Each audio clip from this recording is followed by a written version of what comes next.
सलाम नमस्ते सत श्री अकाल, मैं हूं रजा और आप देख रहे हैं रजा ग्राफिक वॉर अपडेट। सबसे बड़ी खबर यह है कि रूस ने अपनी सबसे ताकतवर, जी हां ध्यान से जुमलों को सुनिए, सबसे ताकतवर परमाणु सबमरीन तैनात कर दी है। यानी समुद्र में परमाणु बम अपना सबसे घातक तैनात कर दिया। और कहां ये यूक्रेन के पास नहीं, नाटो के खिलाफ किया है। बताया ये जा रहा है कि ये बिल्कुल इटली के करीब नाटो के बिल्कुल दरवाजे पर तैनात कर दिया है, क्योंकि सारी दुनिया जानती है कि वेस्टर्न कंट्रीज मिलकर ही इस यूक्रेन को हथियार दे रहे हैं, भड़का रहे हैं और रूस को तोड़ने की कोशिश कर रहे हैं। वरना यूक्रेन की इतनी हिम्मत और यूक्रेन के पास इतनी ताकत नहीं है कि वो रूस को इतने बड़े नुकसान दे सके।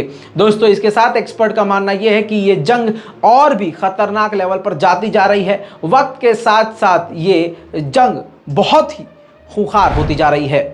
भारत कि नई दिल्ली में रूस के जो एनवॉय मौजूद हैं, उन्होंने बड़ा बयान दिया। उन्होंने कहा है कि RIC जो ग्रुप है, यानी रशिया, इंडिया और चाइना का जो तीनों का अपना एक अलग ग्रुप है, वो दुनिया में बहुत ज़्यादा जाना माना और मजबूत ग्रुप है, ताकतवर ग्रुप है। हालांकि शायद वो ये भूल गए कि भारत के खिलाफ खुद चीन है और चीन और भारत के बीच टकराव बढ़ रहा है।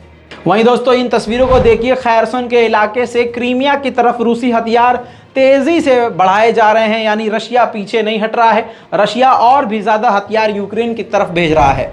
बड़ी बात आपको अमेरिका की बता दूं, अमेरिका के व्हाइट हाउस ने कांग्रेस से यह रिक्वेस्ट किया है कि $13.7 बिलियन यूक्रेन के लिए पैसा रकम पास किया जाए। यह रकम पास होगी तो यूक्रेन की ताकत और बढ़ेगी। अंधे लेवल पर उसको हथियार ऑलरेडी दिए जा रहे हैं और भी हथियार फिर उसको मिल सकते हैं। चेचन रिपब्लिक के बारे में मैंने कल आपको बताया था। चेचन रिपब्लिक ने अमेरिका की बातों में आकर रूस पर पाबंदी लगा दी और रूस से गैस तेल लेना बंद कर दिया, जिसकी वजह से चेचन रिपब्लिक में हर चीज महंगी हो गई। जनता तुरंत ही सड़क पर उतर आई है। आपकी स्क्रीन पर देखिए, यह जन सैलाब सड़कों पर उतरा हुआ है, सरकार के खिलाफ मांग कर रहा है और सरकार पलटने वाली है। जनता डिमांड कर रही है कि जल्दी से जल्दी सरकार वहां की रिजाइन दे दे। देखिए प्रदर्शन के कुछ अंश।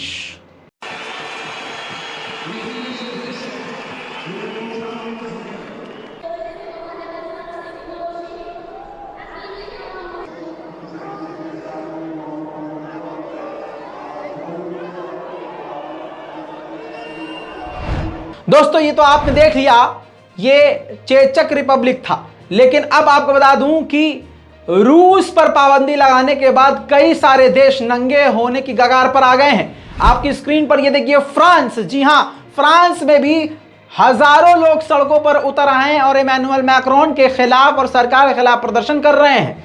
उनका कहना यह है कि रूस पर पाबंदी लगाकर, अमेरिका की बातों में आकर महंगाई हमने अपने देश में बढ़ा दी है और जनता के बारे में नहीं सोचा है। इमैनुअल मैक्रोन, फ्रांस के राष्ट्रपति, ने अपनी जनता को महंगाई के कुएं में डाल दिया है। जोरदार प्रदर्शन फ्रांस में भी शुरू। बाकी मैंने आपको कल बताया था कि जर्मनी के मुंह पर कोहनी मार दी है। रशिया ने पूरी तरह से गैस बंद कर दी है, अब 1% भी गैस नहीं दे रहा है। तुरंत ही वहां पर गैस और तेल, पेट्रोल के दाम आसमान से भी ऊपर चले गए हैं। कई सारे आसमान होते हैं, 1, 2, 3, ये 7वें आसमान से ऊपर हो गया। जनता परेशान हो गई। जर्मनी के लोग भी, ये देखिए, जर्मनी के लोग भी सड़कों पर उतर आए हैं। दोस्तों, जबरदस्त तरीके से प्रदर्शन चल रहा है और कहा यह जा रहा है कि रूस पर से पाबंदी हटाई जाए और महंगाई को कम किया जाए। दोस्तों, कहानी अलग हो गई है। ऐसा लग रहा है कि इस बार कहानी पूरी पलटने वाली है। इटली ने भी अमेरिका के बातों में आकर रशिया पर पाबंदी लगा दी। वहीं इटली ने भी गैस तेल लेना कम कर दिया, बल्कि बंद ही कर दिया। उल्टा इटली को भी गैस तेल देना रशिया ने बंद कर दिया। हालात ये हुए आपकी स्क्रीन पर। लोग इटली में भी सड़कों पर उतर आए हैं। जी हां, इटली में भी। बताइए, ये वो कंट्रियां हैं जो कल तक बहुत फुदक रही थी कि रूस को हम तोड़ देंगे, ये कर देंगे, वो कर देंगे। गरीबी आ गई है, बेरोजगारी बढ़ रही है। आपको बता दूं कि महंगाई इतनी बढ़ गई, लोग अपने बिल, जी हां, जो उनके इलेक्ट्रिसिटी बिल हैं, उनके खर्चों के जो बिल हैं, वो जला रहे हैं। देखिए आपके सामने क्या हो रहा है। इटली का यह मंजर है। वहीं ज़ेलेंस्की का इस बीच में बड़ा बयान आया। ज़ेलेंस्की ने कहा कि पूरे यूरोप के आम जनता को परेशान रूस करना चाहता है। मिसाइल हमलों से डराना और धमकाना चाहता है। लेकिन इसी ज़ेलेंस्की के सपोर्ट में जिन जिन देशों ने रूस पर पाबंदी लगाई थी, वो सब इनके बड़बोलेपन की वजह से आज मुसीबत में और गरीबी की तरफ बढ़ रहे हैं।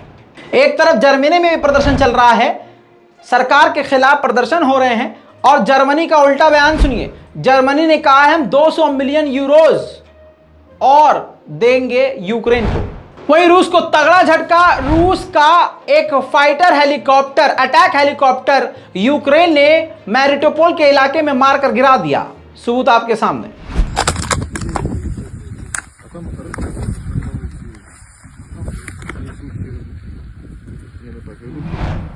वहीं यूक्रेन का इल्जाम है कि रूस आम जनता को भी निशाना बना रहा है। इसी बीच सबूत भी आया है, आपकी स्क्रीन पर देखिए, ये सिविलियन की कार है, उसके बराबर में रूस का बम आके गिरा, बाल बाल वो बच गया है, लेकिन कई जगह बचना भी काफ़ी मुश्किल होता है। वहीं सुबह ही सुबह आज डोनेट्स्क के इलाके में रूस ने बड़े बड़े बम गिराए हैं। Вот это вот уебало сегодня ночью.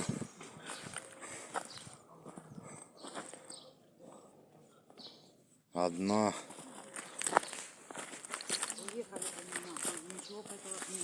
А вот вторая. Зарплату-то не платили, они бы и уехали.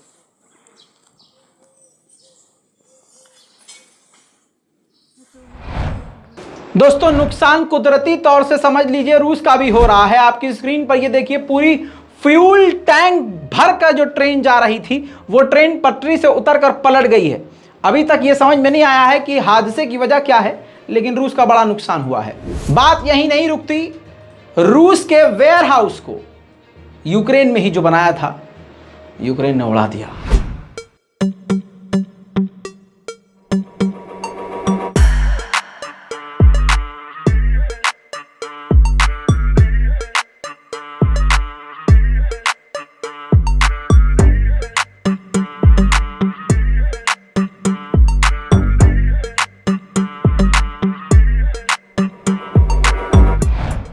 वहीं पोलैंड ने जो कहा था वो कर दिखाया है। ये देखिए, पोलैंड ने यूक्रेन को हथियार भेज दिए हैं।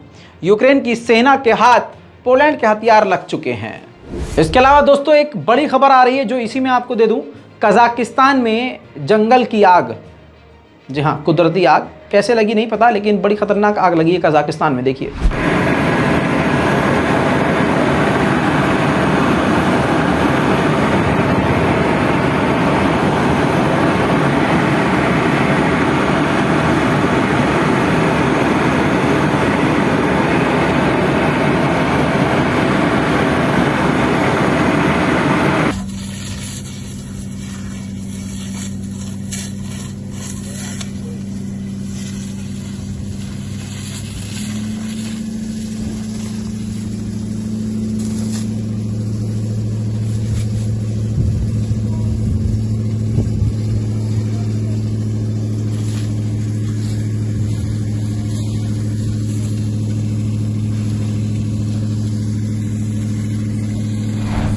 वहीं आपको बता दूं, यूक्रेन ने रूस के कब्जाई हुई जगह डोनेट्स्क पर बड़ा हमला किया था, जिससे काफ़ी बड़ी तबाही हुई। वो मैं आपको अभी दिखाऊंगा।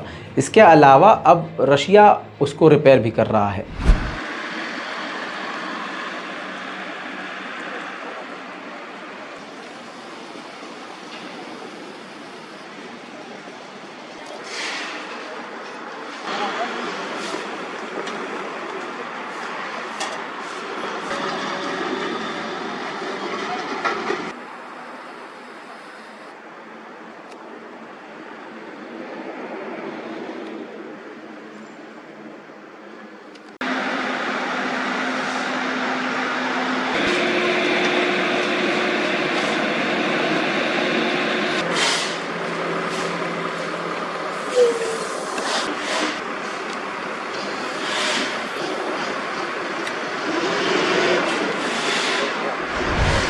इसी के साथ रूस ने एक रिसर्च सेंटर चलता फिरता, एक शिप के अंदर ही रिसर्च सेंटर बना दिया है। जाहिर सी बात है वो डिफेंस से रिलेटेड है। बड़ी बात यह है कि इसको नॉर्थ पोल की तरफ, आपकी स्क्रीन पर देखिए, ये नॉर्थ पोल की तरफ भेजा जा रहा है, बड़ी बात यह है कि इस पर बर्फ़ का असर नहीं होगा। जी हाँ, आंधी तूफान हो, बर्फ़ हो, कुछ भी हो, इस पर फ़र्क नहीं पड़ेगा। इसको इस तरह से बनाया गया है। कहा जा रहा है कि आधुनिक दौर में रूस का ये एडवांस सिस्टम है जो अब समुद्र में तैरेगा। वहीं यूक्रेन के ही एक नागरिक ने इस बात की जानकारी दी, खुद सेल्फी वीडियो बनाकर, कि यूक्रेन के ही शहर पर आम जनता के घर पर मिसाइल दागी है। Вот улица Калинина попала в результате ракетного удара. Горит дом, частный дом. Пожарные сейчас вовсю трудятся, чтобы остановить пожар и спасти хоть отца. Вот видите, за моей спиной это вот воронка от прилета. Сейчас я поверну, чтобы было вам видно. Вот. Это то, что вы видите. Осколками стекло. Сколько это будет продолжаться, Владимир Александрович? Всем, живущим на территории Украины, прошу, задумайтесь, кого вы поддерживаете. Это террор. दोस्तों, वॉर अपडेट में अभी तक के लिए इतना ही। अपनी राय कमेंट में देना मत भूलिएगा। रिपोर्ट को शेयर कीजिए। मैं हूं रजा और आप देख रहे थे रजाग्राफी। जय हिंद।